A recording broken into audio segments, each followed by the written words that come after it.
The shadow of a tower. Shadow. Question is the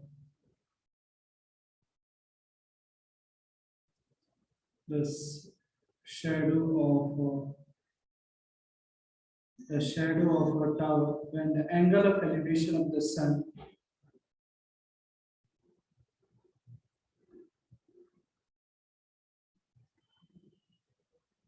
the shadow of a tower when the angle of the sun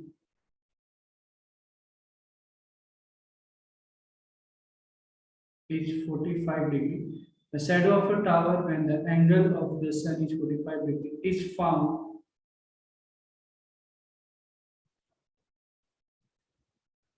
is the shadow of a tower when the angle of the sun is 45 degree is found to be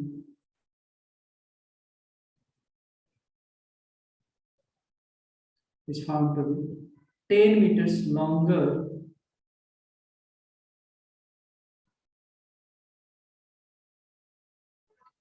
meters longer than when it is 60 degree. 10 meters longer than when it is 60 degree. Find the height of the tower. Find the height of the tower.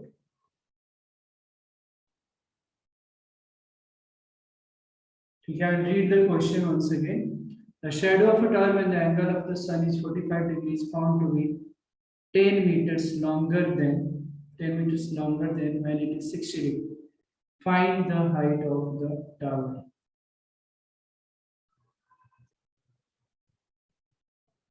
तो जो question है यहाँ पे the shadow of a tower when the angle of the sun is 45 degrees found to be 10 metres longer than when it is 60 degree मतलब एक tower रहेगा ठीक है वैसे समझ लो अब टावर जो है जिस तरीके से टावर है अब टावर रहेगा तो ग्राउंड पे ही रहेगा ऑब्वियस सी बात है अब टावर जब ग्राउंड पे रहेगा यहाँ पे क्वेश्चन है कि जब सन का जो शेडो टावर का जो शेडो है जब सन का जो एंगल है जो 45 डिग्री है मतलब ऐसे कुछ ये 45 डिग्री है और यानी 60 डिग्री कुछ तो इसके आगे रहा होगा समझ में आ रहा है तो ये जो है 45 डिग्री है ये जो है 60 डिग्री है अब जो शेडो है वो 10 मीटर ज्यादा है व्हेन इट इज 60 डिग्री मतलब ये दिख रहा है सामने तो इसका नाम कुछ तो दे दो ए है बी है सी है डी है 10 metres longer than when it is 60 degree तो आप एक काम करो इसको अगर x लेते हो x मीटर तो ये कितना होगा ये पूरा कितना हो जाएगा ये 10 मीटर्स होगा ना सर 10 + x हाँ मतलब ये x और ये 10 अब ये फिगर है देख लो अब निकाल लो मुझे क्या निकालना है हाइट मान लो h हो गया ठीक है अब हमको हाइट टावर का निकालना है मैं सॉल्व कंटिन्यू करूं सर करो ओके हाइट निकालना अब जरा थोड़ा सा इसके लिए प्लानिंग करना पड़ेगा ठीक है प्लानिंग क्या देखो यहाँ पे हाइट निकालना है हमको दो ट्राइंगल बन रहे हैं एक ए बी डी बन रहा है और एक बड़ा वाला ट्राइंगल बन रहा है करेक्ट और कोई तो हमारे पास ऑप्शंस है नहीं और कोई ट्राइंगल दिख रहा है ये बताओ और कोई ट्राइंगल दिख रहा है बताइए मुझे तो नहीं लग रहा और कोई ट्राइंगल यहाँ पे तो हम क्या नहीं दिख रहा है तो हम जो दिख रहा है पहले हम वो कर लेते हैं इन ट्राइंगल ए बी सी में अब देखो ए बी सी में अगर मैं मुझे इसमें दो ही चीज दिख रहा है परपेंडिकुलर और बेस का तो रिलेशन 100% चाहिए ही चाहिए अगर मान लो मैंने थोड़ी देर के लिए मान लो 1045 ठीक है तो 1045 डिग्री क्या होगा परपेंडिकुलर बाय बेस मतलब h बाई 10 प्लस x और 1045 क्या होगा 1 होगा तो एक जो रिलेशन आया है हमारे पास h बराबर 1 प्लस एक्स आ गया, हाँ या ना, बोलो हाँ या ना। हाँ सर। एक एकदम नेचुरल तरीके से सोचना है, कोई प्रेशर नहीं। जब प्रोसीजर को जब आप लर्न करने की कोशिश करोगे, लर्न करना ठीक ठीक है, बट रटना नहीं है, अपने आप रिलेशन निकलेगा। देखो अब जरा थोड़ा सा एल्गोरिदम इसका माइंड में रखो, फिर हम नेक्स्ट टाइम में 10 निकालेंगे तो h बाई एक्स निकालेंगे, h बाई एक्स। तो एक काम करते हैं, यहाँ से हम x की वैल्यू निकाल लेते हैं। x की वैल्यू क्या आ जाएगी, h माइनस 10। x की जो वैल्यू होगी क्या आ जाएगा, h माइनस 10। अच्छा, इसको मान लो, इसी को मैंने फर्स्ट इक्वेशन दिया, ठीक है। Yuvraj, Yash, Param, Mauravi, yes sir. इन ट्राइंगल ए बी डी में अगर देखते हो तो 10 60 अगर आपने ली परपेंडिकुलर बाई बेस, तो h बाई एक्स 10 60 की जो वैल्यू होती है वो √3 है h अपॉन एक्स। तो बड़े आराम से यहाँ भी x की जो वैल्यू आ जाएगी वो h बाई √3 आ जाएगी। इक्वेशन नंबर सेकेंड है। कितना सिंपल है, ये भी x की वैल्यू है, ये भी x की वैल्यू है, दोनों में इक्वेट करोगे तो h की वैल्यू निकल नहीं जाएगा क्या, from equation first and second, from first and second h upon √3 बराबर h माइनस 3। बोलो हाँ या ना। h equal to √3h minus 10 √3, correct है, बताइए। अब ये h को रूट, तो h जब कॉमन लोगे तो ऐसे आएगा h √3 माइनस 1 इक्वल टू 10 √3। तो h की जो वैल्यू आ जाएगी हमारे पास 10 √3 बाई √3 माइनस 1। इसको रेशनलाइज कर दो तो √3 प्लस 1 बाई √3 प्लस 1।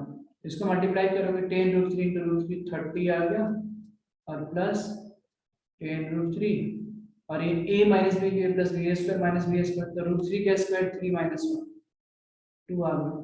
10 कॉमन निकालोगे तो ये ऐसे देख लो, 10 3 प्लस √3 बाई 2, तो 5, इसका आंसर कितना आ जाएगा, 5 into 3 plus √3, right.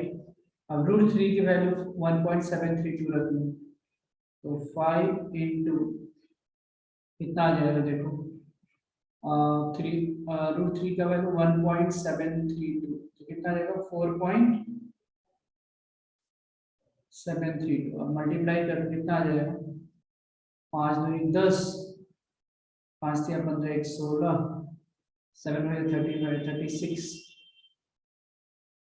5 23, so 23.66 metre के आसपास अप्रॉक्स ये हाइट ऑफ द टावर मिल जाएगा। क्या डिफिकल्ट था, समझ में आया क्या सबको, बताइए, बताओ बताओ, क्लियर है क्या, किसी को कुछ डाउट्स है इसमें तो बताइए। No sir. ठीक है, तो मेनली यहाँ तक करना था, फिर रैशनलाइज कर दो। आपको पता है कि जब भी डिनोमिनेटर में रूट की फॉर्म में है तो उसको रैशनलाइज कर दें, आंसर आ जाएगा आपका 23.66 metres, and that will be the final answer.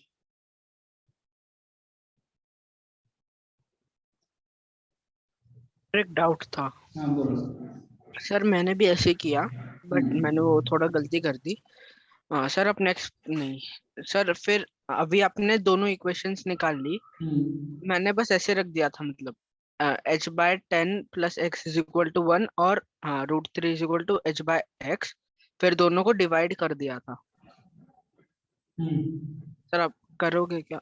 कैसे, मतलब ये इक्वेशन वन ये लिया हाँ equation- मतलब tan 60/tan 45 को डिवाइड कर लिया था।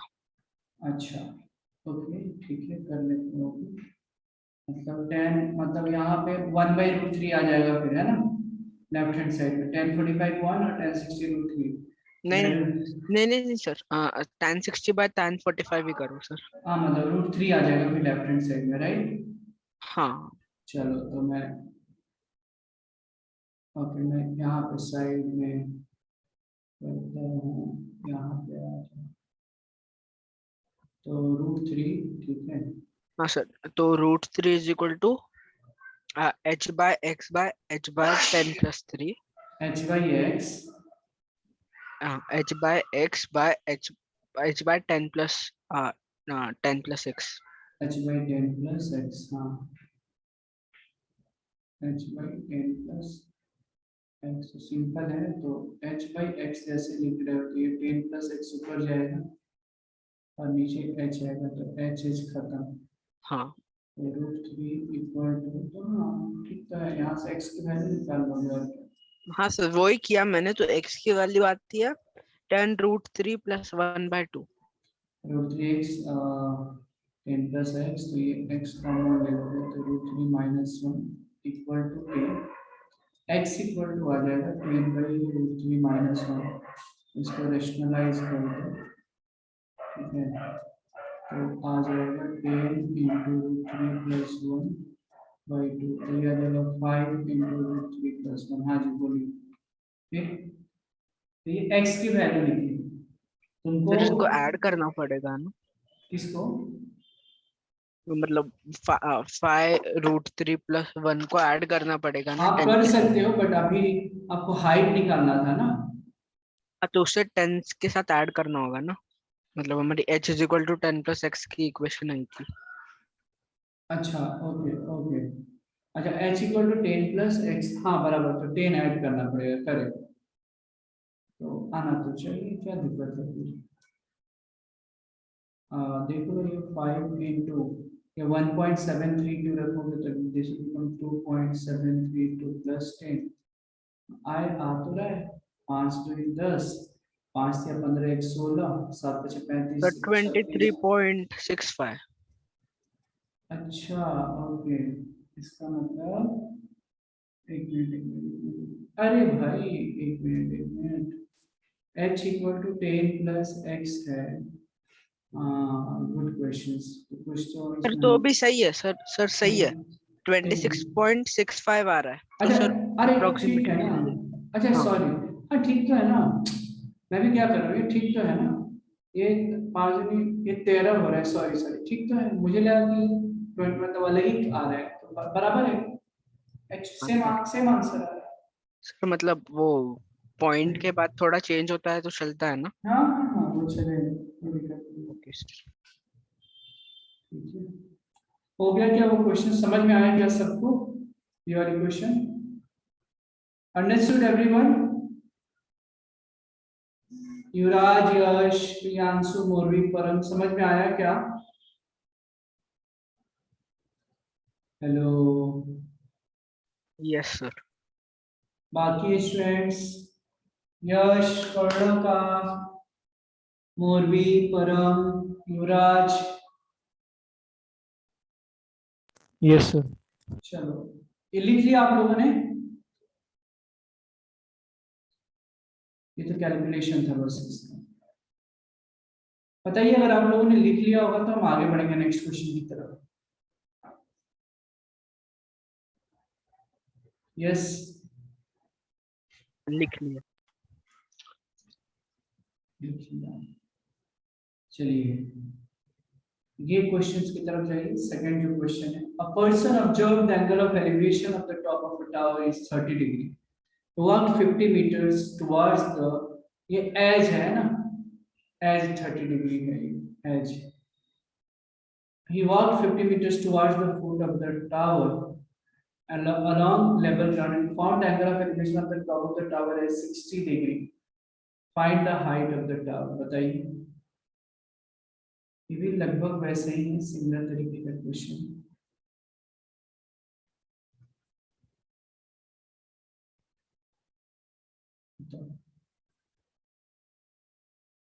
the question, and a person observed the angle of elevation of the top of a tower is 30 degree, एक व्यक्ति है वो टावर को ऑब्जर्व करता है, तो टावर कुछ तो क्यों रहा होगा, और ऑब्वियस सी बात है वो ग्राउंड पे रहा होगा ना, तो यहाँ पे मान लो व्यक्ति है ग्राउंड से ऑब्जर्व कर रहा है, 30 डिग्री हो रहा है, और 50 मीटर आगे आगे मतलब टावर की तरफ बढ़ रहा है तो एंगल ऑफ एलिवेशन कितना हो जाता है, 60 डिग्री हो जा रहा है, कुछ ऐसे।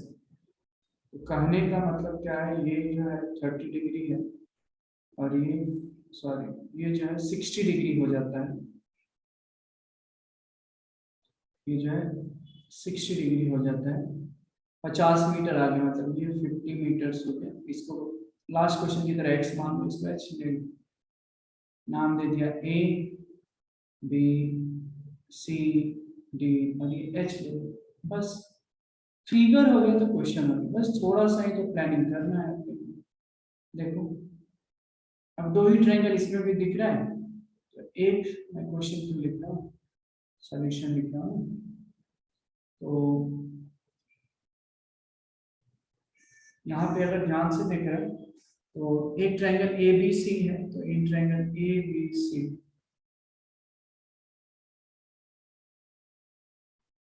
And triangle A B C कितना हो जाएगा, 10 30 क्या perpendicular by base h by 50 plus x है ना, तो 10 30 का वैल्यू 1/√3 होता है।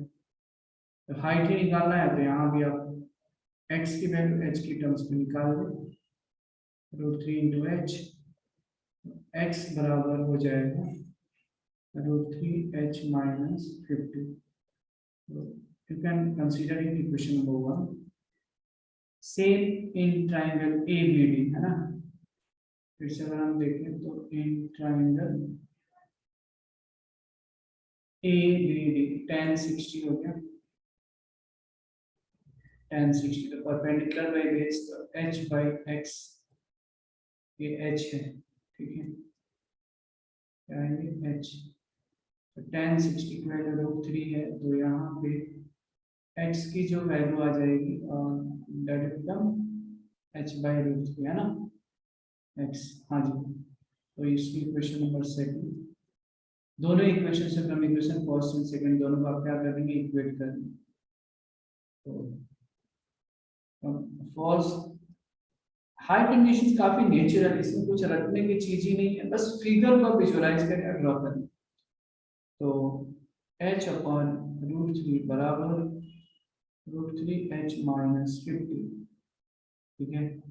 तो आप क्या कर रहे हैं, h बराबर 3h मल्टीप्लाई करो माइनस 50√3, इसको सॉल्व कर लो तो 3h माइनस h आ जाएगा 2h इक्वल टू 50√3, तो h इक्वल टू कितना आ जाएगा 25 मीटर। आंसर इसी फॉर्म में दिया, डेसिमल में भी कर सकते हैं, कुछ दिक्कत नहीं। So height of the tower is 25√3। Clear है क्या, बाकी सारे स्टूडेंट्स को क्लियर है, is this clear to everyone? Yash समझ में आ रहा है क्या, मोरवी समझ में आ रहा है क्या, Morvi? Hello hello hello Morvi, are you able to understand? देखो एक एक चीज को आप इसको Yes. ओके इंपॉर्टेंस दे, नहीं तो एक चीज मिस हो जाएगा तो फिर आपको लगेगा अरे काश थोड़ा पढ़ लिया होता।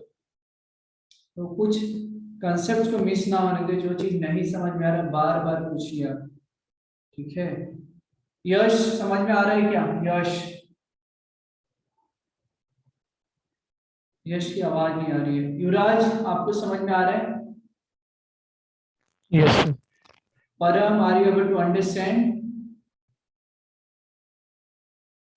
परम, Param, What, sir? Are you able to understand? Yes, sir. Okay, इसको लिख लें और फिर हम नेक्स्ट क्वेश्चन की तरफ जाएंगे।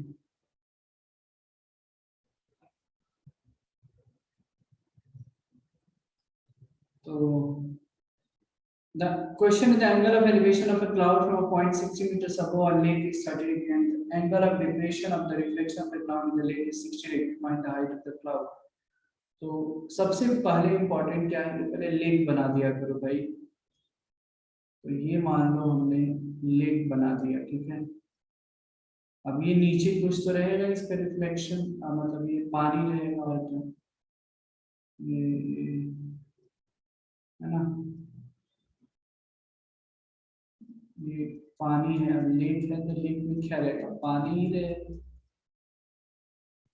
पानी दिखा दिया और क्या।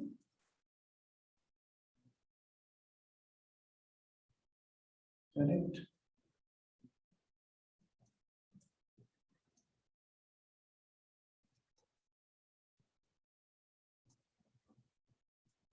ये पानी हमने शो कर दिया। अच्छा, और थोड़ा ज्यादा दिखा देता हूँ।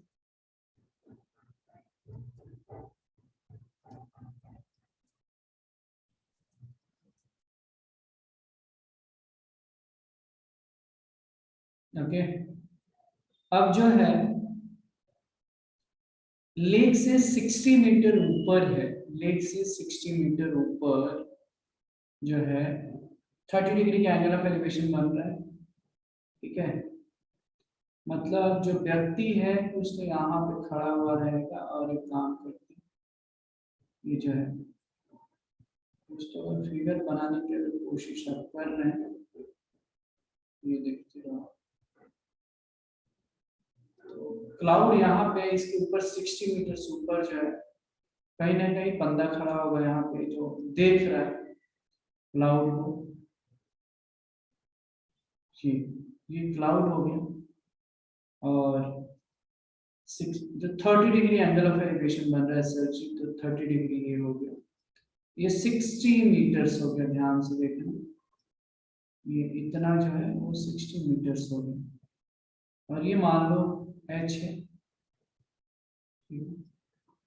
और रही बात तो ये भी समझने के लिए, ये भी 60 होगा, ये क्या होगा 60 मीटर्स। फिर है the angle of depression of the reflection of the cloud in the lake is 60 degree, मतलब इसका रिफ्लेक्शन जो है क्लाउड में वो कितना है 60 डिग्री है, मतलब ये वाली रिफ्लेक्शन है तो यहां से यहां तक।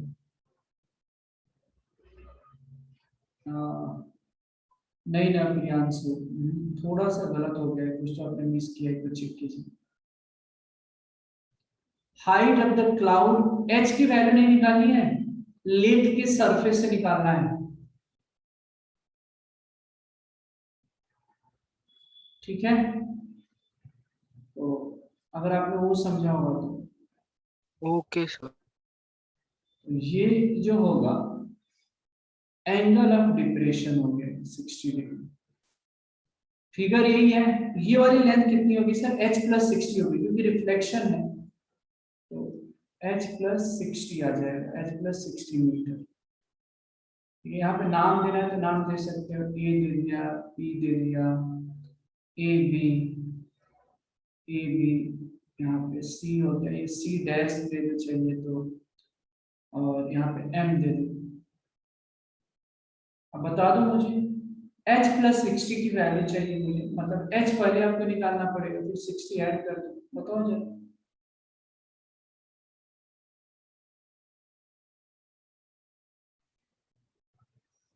सो फिगर आप लोग के सामने है, ये angle of elevation of a cloud from a point 60 meters above a lake is 30 degree and the angle of depression of the reflection of the cloud in the lake is 60 degree. So you have to find out the height of the cloud. Cloud मतलब कहाँ से, lake के surface से बताना है। पहले तो हमको ऑब्वियस है कि पहले हम h निकालेंगे फिर 60 ऐड कर लेंगे, है ना। तो क्या करें कि h निकल जाए, क्या करें कि h निकल जाए। ठीक है, अच्छा जी, तो देखो अगर थोड़ा नेचुरल तरीके से अगर आप सोचते हो बिना घबराए हुए, मुझे h कैसे मिल पाएगा, तो ये जो बेस दिख रहा है ना PT, ठीक है, तो ये वाला एक ट्रायंगल दिख रहा है, ठीक है, और एक ये वाला ट्रायंगल दिख रहा है, राइट। तो इसके हिसाब से अगर मैं देखूं तो पहले हम इसी पे अटैक करते हैं, ठीक है, इन ट्रायंगल PCT, ठीक है, तो tan 30 कितना हो जाएगा, परपेंडिकुलर बाय बेस, मतलब PT है ना, find during PT this is T और M, या एच हो गया, हाँ जी ये एम दिया है, टी नहीं है एक्चुअली, पीसीएम है, वैसा नाम जो दिया है दैट इज पीसीएम, ठीक है ये है, तो PCM at H by PM. अब tan 30 की वैल्यू 1/√3 होगी, तो पीएम की जो वैल्यू होगी सर देखो, पीएम की जो वैल्यू होगी वो √3h होगी, इक्वेशन 1 लिखो। यहाँ तक समझ में आया क्या मोरवी, यश, शिवराज, परम, यहाँ तक क्लियर है क्या? Yes. अच्छा, अब एक ये वाली ट्रायंगल के बारे में जरा सोचते हैं, tan 60 डिग्री के बारे में, ये in triangle PMC dash, in triangle PCMC dash, अगर हमने लिखने की कोशिश की tan 60 degree, perpendicular by base मतलब 60 प्लस h बाई बेस मतलब pm, और tan 60 की वैल्यू √3 होती है, तो यहाँ से pm की जो वैल्यू जो मुझे दिख रही है वो 120 प्लस h बाई √3 आ जाएगा, इसको सेकंड इक्वेशन। मुझे हाइट वाले निकालना है, तो from equation first and second, equation first में pm की यही वैल्यू है, सेकंड में भी pm की वैल्यू यही है, तो from first and second √3h equal to 120 plus h by √3। अब देख रहे कितना सिंपल तरीके से हो रहा है, √3h इंटू √3 कितना होगा, 3h equal to 120 plus h, तो 2h इक्वल टू 120, तो h इक्वल टू 60। अब मुझे क्या निकालना है, height of the cloud from the surface of the deck, तो हो गया ना फिर यही है, 60 ऐड कर दो और क्या, therefore height of the cloud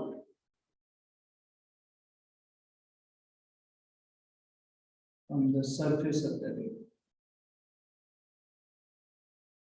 height of the cloud from the surface of the 60 plus h, तो h की वैल्यू कितनी है, 60 plus 60 120 मीटर, आंसर क्लियर है? सारे स्टूडेंट को समझ में आया क्या? बता दो भाई समझ में आया तो, परम, मोरवी, यश, शिवराज, ज्ञान से ऐसे ही किया था आपने? हाँ नहीं सर, मैंने वो डिवाइड किया था अच्छा बस। अच्छा, ओके ओके। बाकी स्टूडेंट्स को समझ में आया क्या? चलिए इसको लिख लीजिए क्वेश्चंस। सो जो क्वेश्चन नंबर 4 था, ध्यान से देखना क्या है। An observer 1.5 meter tall is 28.5 meters away from a chimney. एक चिमनी है राइट, और 28.5 मीटर्स जो है दूर है चिमनी से, ठीक है। और ये भी बताया जाता है कि ऑब्जर्वर की जो हाइट है वो 1.5 मीटर टॉल है, मतलब कुछ तो ये जो ग्राउंड ये रहा होगा, मतलब ऐसे देखो 1.5 ये ग्राउंड रहा होगा,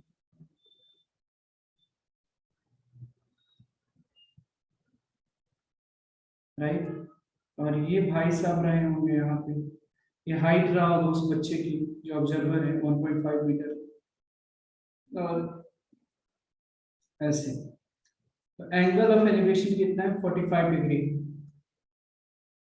एंगल ऑफ एलिवेशन कितना है 45 डिग्री है। A B C D E, ये जो है 28.5 मीटर्स, और ये जो हाइट है वो 1.5 मीटर है, 1.5 मीटर 1.5 मीटर। बड़ा सिंपल है कि हमको इस चिमनी की हाइट निकालनी है, मतलब ए बी निकालना है, ए बी निकाल कर 1.5 ऐड कर देना, बस इतना आसान है। देखो तो फार्मूला 28.5 मीटर पता है, ये बेस, ये हमको निकाल लेते हैं। मान लो h ले लो, AB को क्या करना है, h ले लो, आप कंसीडर कर लो। तो tan 45 अगर लिया in triangle ABC, in triangle ABC, मान लो tan 45 डिग्री, तो परपेंडिकुलर बाय बेस मतलब h बाई BC मतलब कितना होगा 28.5 मीटर। tan 45 1, तो h की जो वैल्यू आ गई 28.5 मीटर। अब हाइट ऑफ द चिमनी पूछा जा रहा है, तो required height of the chimney,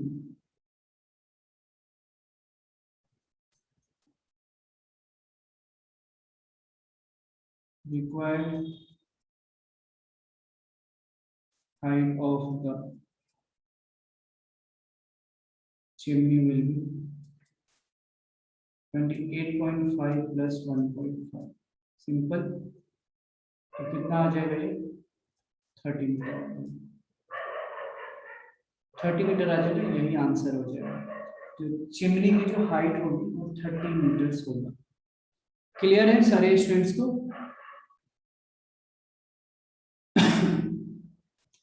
A man on the top of a vertical tower observes a car moving at a uniform speed coming directly towards it, right? तो मान लो पहली बात कि एक तो टावर हमने बना दिया, ठीक है, और टावर तो भाई तो जमीन पे ही खड़ा रहेगा, सिंपल। अब क्वेश्चन ये है, car moving at uniform toward, इसके तरफ कार बढ़ रही है, ठीक है। अच्छा, if it takes 12 minutes for the angle of depression to change from 30 degree to 45 degree. अच्छा, तो कहने का मतलब क्या है, जरा ध्यान से देखना। एंगल ऑफ डिप्रेशन का मतलब क्या है, यहाँ पे ऊपर से नीचे की तरफ देख रहा है, राइट? पूरी बातों को सुनना ध्यान से, ऊपर से नीचे की तरफ देख रहा है, तो डिप्रेशन मतलब क्या कि बहुत ही सिंपल फंडा मैं बता रहा हूं कि ये जो है 30 डिग्री था, तो ये भी 30 डिग्री होना चाहिए, हाँ या ना, ये बताओ। अच्छा समझा। और 45 डिग्री है, तो 45 डिग्री मतलब क्या हो, एंगल ऑफ डिप्रेशन बढ़ रहा है थोड़ी देर के लिए, तो मान लो कि 30 डिग्री ये है और एंगल ऑफ डिप्रेशन के लिए थोड़ा इधर आ जाएगा ना, यही चीज इधर शिफ्ट होगा तब ना 45 होगा। ये जो है ऐसे आएगा तब ना, ये देखो ये फिर बढ़ा कि नहीं, ये 45 डिग्री हो गया अभी, और ये 45 डिग्री हो गया, तो ये भी 45 डिग्री हो गया। समझा क्या? अब ये पूरा 45 डिग्री है। युवराज समझ में आ रहा है फिगर?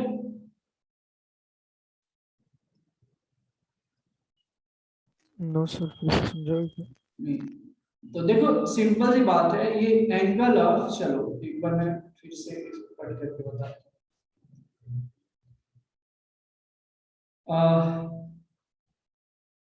यहाँ पे एक टावर है, ठीक है, कोई ऊपर से व्यक्ति देख रहा है, कहाँ, कोई ऊपर से, थोड़ा बड़ा मैं बना देता हूँ, ऊपर से कोई व्यक्ति मान लो देख रहा है, तो यहाँ से देख रहा है, कहाँ पे, तो ये मान लो इसका बेस है, थोड़ी देर के लिए यहाँ से व्यक्ति कोई बैठा हुआ है और यहीं पे वो क्या कर रहा है, देख रहा है। कहाँ देख रहा है, तो नीचे की तरफ देख रहा है यहाँ से। तो वो जो जब देख रहा है तो उसको पता चल रहा है कि अरे यार नीचे से, तो अगर सिंपल अगर समझने की बात करें तो डिप्रेशन मतलब ऊपर से हो गया, ऊपर से जब नीचे की तरफ देखता है तो ये 30 डिग्री है, तो ये जब पैरेलल है तो ये भी 30 डिग्री होनी चाहिए या नहीं होनी चाहिए, ये बताओ पहले, इतना समझा क्या? यस। अच्छा, अब जो है ये ए बी ले लेता हूँ और इसको एच ले लेता हूँ। अब है if it takes 12 minute for the angle of depression to change from 30 degree to 45 degree, angle of depression को 12 मिनट लगते हैं 30 डिग्री से 45 डिग्री होने में, मतलब 45 डिग्री और इसके इधर होगा ना, ये जो लाइन है थोड़ा और इधर शिफ्ट होना चाहिए तब तो 45 होगा, मतलब कुछ इस तरीके से होगा, हाँ या ना? अब देखो ये 30 है, ये पूरा 45 होना चाहिए फिर, ये वाला हाँ सर। अब ये 45 है तो ये भी 45 होगा, सिंपल पैरेलल लाइंस, ठीक है। अब बस हो गया। अब ये अब जरा ट्राई करो, ए नाम ले दिया, अब मान लो सी दे देता हूँ, यहाँ पे डी दे देता हूँ। अब जरा आगे का थोड़ा आप सोचिए, जरा बताइए। और it takes 12 minutes for the angle, मतलब 30 डिग्री से 45 डिग्री पहुंचने के लिए 12 मिनट लगते हैं, मतलब टाइम दिया गया है, ठीक है। बताओ, सोचो जरा। मैं क्या बता रहा हूँ कि सी, ये जो है 12 मिनट सी से लेकर डी तक जाने में लग रहा है, तो डिस्टेंस इक्वल टू क्या होता है, स्पीड इनटू टाइम। तो आप सिंपली सॉल्व आप ही को करना है, मैं हिंट दे रहा हूँ। Let speed of the car, let speed of the car be metre per minute, right. तो सी डी निकाल लोगे, सी डी बड़ा आसान है, distance equal to speed into time, तो 12 भी हो गया। और ये मान लो डी से लेकर ए तक जाने में मान लो टी टाइम लगा, तो वी टी हो गया। अब कितना आसान हो गया, देखो। हमको पूछा जा रहा है कि how soon after this will reach the tower, मतलब कितना जल्दी डी से लेकर ए तक पहुंच जाएगा, मतलब हमको पहले तो टाइम टी निकालना है ना, टाइम टी ही तो निकालना है हमको, बताओ।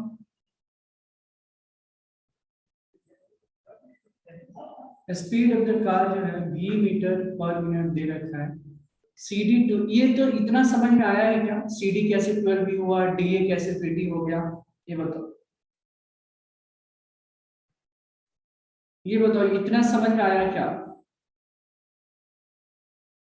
युवराज, यश, परम, मौलवी। अच्छा, अब सिंपल हमको टी निकालना है, ठीक है। यहाँ से आते मान लो टी टाइम लग गया, हमको टी निकालना है। तो टी निकालने के लिए क्या करेंगे, हमको दो ट्राइंगल दिख रहा है, एक तो बड़ा वाला ट्राइंगल दिख रहा है, ठीक है, और एक छोटा वाला ट्राइंगल दिख रहा है। तो बड़े वाले ट्राइंगल में इन ट्राइंगल ए बी सी मुझे क्या दिख रहा है, देखो। घबराना नहीं है, मैं उसके लिए बहुत स्लो जा रहा हूँ। Triangle A B C tan 30 अगर देखो तुम, तो परपेंडिकुलर बाय बेस, मतलब 12 B plus B T tan 30 1 में रूट 3, ठीक है। मुझे टाइम निकालना है सर जी, ठीक है। तो देखो root 3 H equal to 12 B plus B T, ठीक है। तो हम यहाँ से एक काम कर सकते हैं, टाइम निकालना है तो v कॉमन निकाल लो, 12 प्लस टी आ जाएगा आराम से, ठीक है। तो v बराबर, अच्छा, बढ़िया क्वेश्चन है। तो v बराबर क्या आ जाएगा, देखो root 3 H by 12 plus T आ जाएगा, सिंपल। ये इक्वेशन ले लेते हैं, ठीक है। अब आ जाओ जरा क्यों ट्राइंगल में, इन ट्राइंगल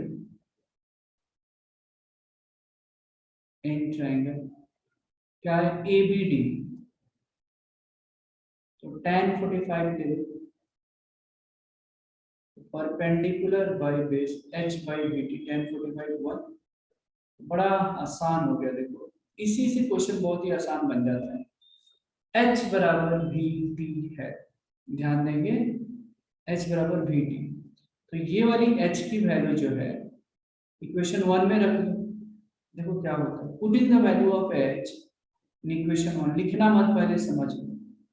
तो इक्वेशन 1 में जैसे ही रखोगे तो v बराबर h की जगह वी टी है, अरे वाह, 12 प्लस टी, तो ये देखो v भी खत्म।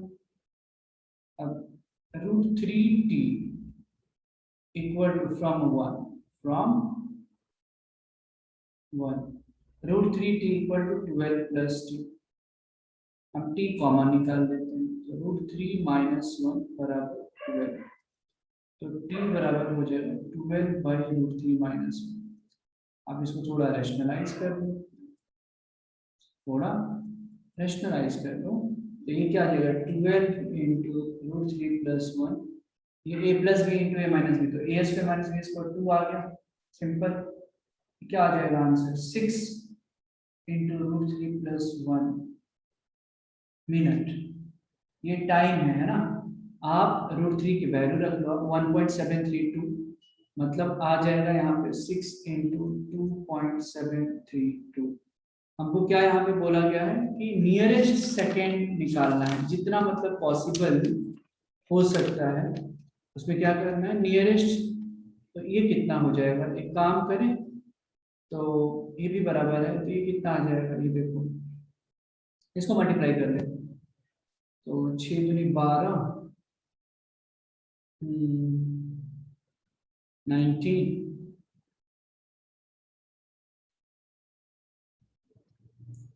ठीक है। तो ये देखो 16 3 है, 16 इतना मिनट्स हो रहा है, ठीक है सर, इतना मिनट्स हो रहा है। अब जरा ध्यान दो,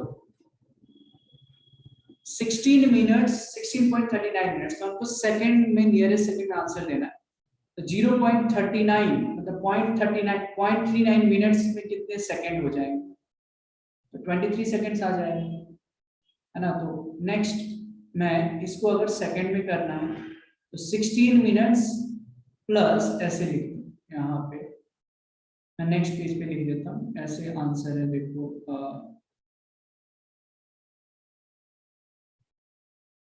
ये 16 कितना आ रहा है यहाँ पे देखो, 16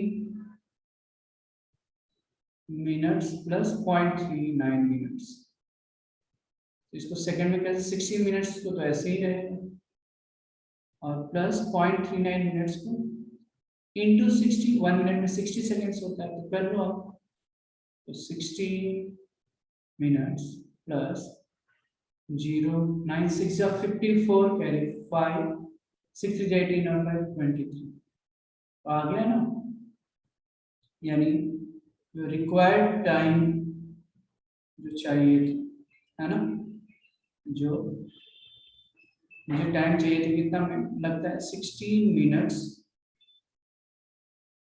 23 सेकेंड्स,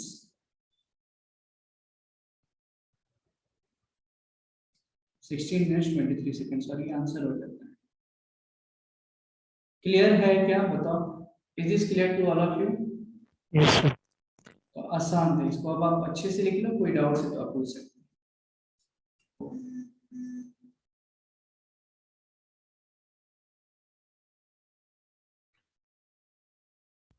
तो जो क्वेश्चन है, two ships are sailing in the sea on either side of the lighthouse, तो एक लाइट हाउस है, ठीक है, जो यहाँ पे देखो ये लाइट हाउस है, कुछ तो ऐसे रहा होगा, फिगर बन गया, क्वेश्चन सॉल्व हो गया, कुछ इस तरीके से लाइट हाउस के बीच में रहा होगा, और दोनों साइड में शीप है, और दोनों का एंगल ऑफ डिप्रेशन दिया है 60 डिग्री और 45 डिग्री। तो एंगल ऑफ डिप्रेशन मतलब कोई व्यक्ति ऊपर से देख रहा होगा ऐसे लाइट हाउस के ऊपर से, है ना, और यहाँ पे क्या है, ये देखो कुछ ऐसे रहा होगा, और ये कुछ इस तरीके से रहा होगा, ठीक है। ये जब रहा होगा तो ये रहा होगा 60 डिग्री, और ये रहा होगा 45 डिग्री, ये 60 डिग्री ये भी होगा, ये कितना रहा होगा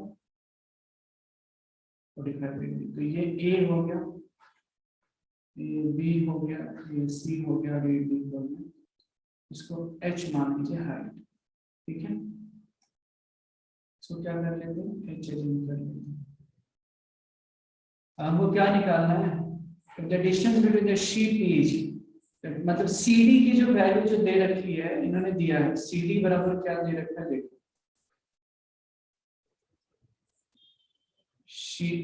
CD बराबर है 200 into √3 plus 1 by √3 metre, metre ही रहा होगा ना, यूनिट तो इन्होंने दिया नहीं, ठीक है।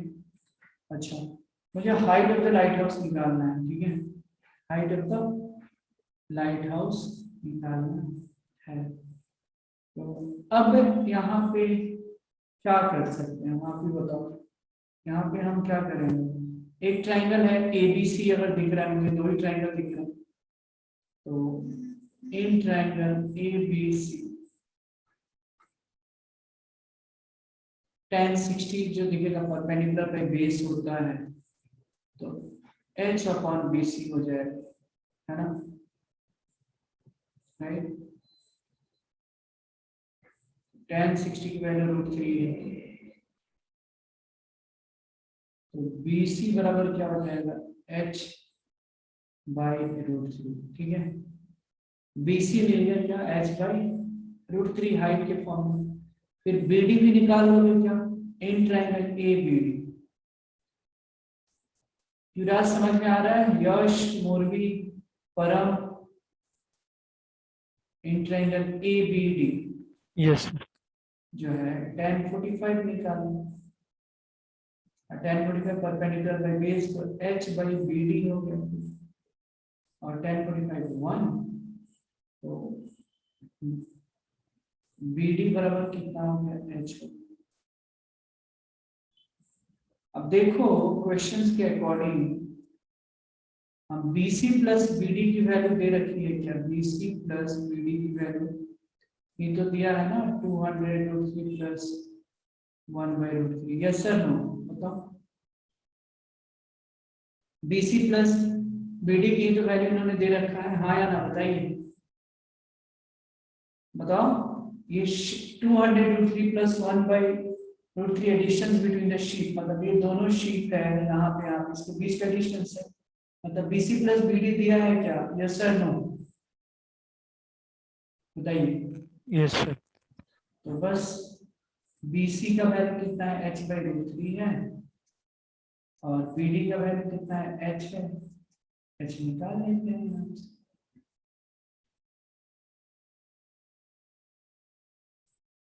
तो जब आप देख रहे होंगे तो देखो h यहाँ से, मैं तो सजेस्ट करूंगा h कॉमन निकाल लो, तो 1/√3 प्लस 1 बराबर 200, इसको अगर सेपरेट करोगे तो √3/√3 1/√3, एक्चुअली ऐसे कुछ आ जाएगा, और ये खत्म, और h बराबर आ जाएगा 200 मीटर। ये हो गया आंसर, समझा क्या युवराज, यश, मोरवी, अंडरस्टैंड। Yes, sir. इसको लिख लीजिए आप, कोई भी डाउट हो तो पूछ सकते हैं, नोट इट डाउन।